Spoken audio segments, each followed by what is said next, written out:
Mas lumalakas, pitin ng aking puso ay para bang umiika.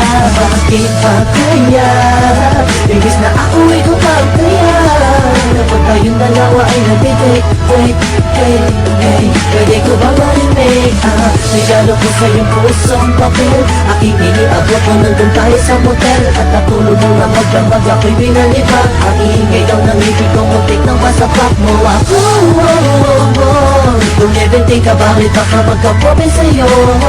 Pero ayos lang lahat gawin mo, hanggang carry pa, sige lang to. Dahil mahal kita, mahal na mahal kita. Sana'y dyan ka lang, sana'y dyan ka lang. Kala mo nga pagkalalayo, sa piling ko sumasaya ang aking mundo. Ikaw ang nagbigay kapuluhan, kung bakit ang isipang ko biglang nagtulungan. Tubig na mawalay ako ng isang saglit, di maibalik pa nagtanggi ka nagsusungit. Sa iba na dumaan ang araw, hindi sanay di ka kasama. Para sa aking kahilingan, regalo ko na maalam ko din mula sa kalangitan. Na ngayon ay nasa piling ko, ikaw ang saya at ligaya na nakabalot sa aking mundo. Salamat, nandito ka, bumura sa lahat ang mga nasa mga laanan na natitira sa aking isipan. Muli mong binuksan ang aking damdamin na wala na napaibig sa patulad mo. Kaso minsan, di naiiwasan na may mga bagay tayong pinagtatalod na biglang mag-aaway, tataas ang kilay. Tuloy mo lang kung bakit bigla kang pamatuka. Sakit na sa ghetto, hindi ko heto, minsan masakit na sa ulo. Okay lang dahil alam ko naman na ang pinakal mo lang, di ba? At kahit na madalas man ako'y pagkalalaan mo, ay ayos lang dahil minsan tamang inalatin ako sa jam. Ganyan talaga, sanay masanay ka na dahil sabi na mahal kita.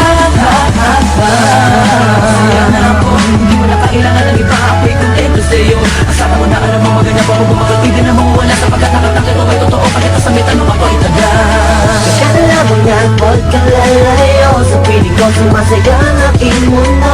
Ikaw ang nagbigay kapuluhan, kung bakit ang isipang ko biglang nagtulungan. Tubig nang mawalay ako ng isang saglit, di maipaliwanag lang ikaw nagsusungit. Sa mas na dumaan ang araw, hindi sanay di ka kasama. Anong gawin ko, upang maalis lang sa isipan ko, kung paano mo sila kausapin, kung paano ka tumingin sa akin. Talagang di ko kakayanin na pigilan ang tintig ng puso. Hirap ko man naamin sa'yo. Napinahaw ang puso ko, ang puso mo'y sa akin ko. Wala nang hirap, papakinggan mo na lang, di mo na babasahin ko. Masasayang alaala, isinusulat ko na lang, para kahit pa paano ba yung maalala ang ating mga nagdaan at nakakaan mga paraan para lang mga imalapasan ang mga gulo, mga suliranin natin at sumisira sa atin at okay lang sa akin na ikaw yung mas mabigat sa akin at mas payat ako pagdating sa team para kung putong sa mga naman sa team tahan ni Alice Susi. Pero